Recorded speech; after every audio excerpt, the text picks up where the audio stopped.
Jésus dit dans Jean 10, « Je connais mes brebis, et elles me suivent. » Verset 27. Ces paroles sont simples, mais elles ont une signification très profonde.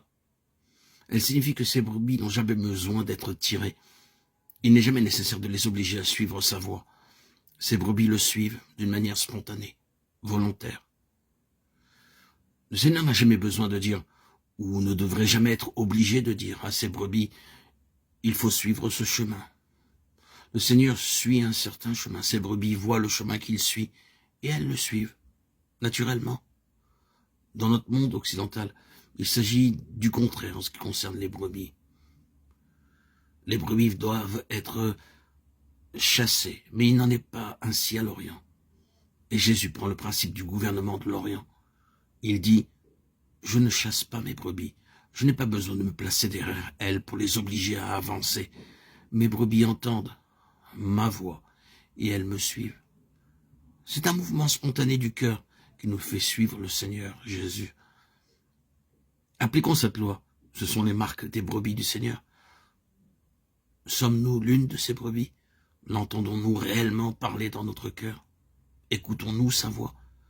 Cherchons-nous à ce que notre vie soit dirigée par la voix de l'Esprit qui nous parle, par la parole de Dieu, par les circonstances de notre vie, par nos tristesses? Le Seigneur a toujours quelque chose à nous dire. Il y a peu de choses qui arrivent aux brebis du Seigneur sans avoir de signification. C'est à nous de chercher à connaître ce que le Seigneur nous dit. La vie des brebis du Seigneur est gouvernée par sa voix, qu'elles entendent. Connaissons-nous cela?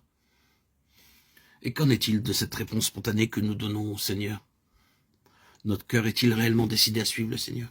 Est-ce un cœur qui, entendant ce que le Seigneur désire de lui, répond aussitôt par un sincère « Oui, Seigneur ».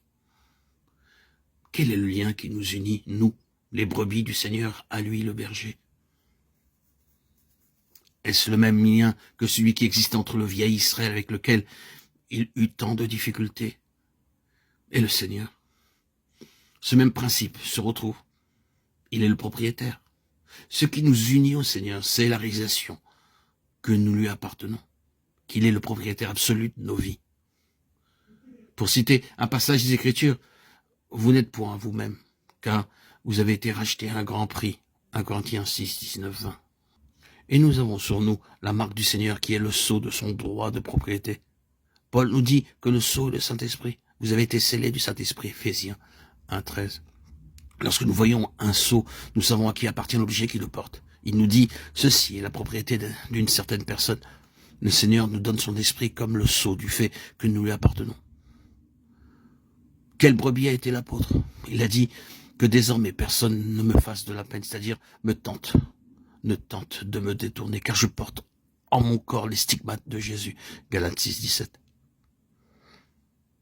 Les stigmates de Jésus signifient que je lui appartiens. Il dit sur le bateau lorsqu'il allait à Rome cette nuit, en effet, un ange de Dieu qui je suis et que je sers. Acte 27, 23. Les vrais brebis du Seigneur n'ont jamais honte de dire « J'appartiens au Seigneur Jésus. Il possède ma vie et tout ce que j'ai. Je suis complètement consacré à lui. » C'est une vraie brebis. Ce sont là les marques du nouvel Israël.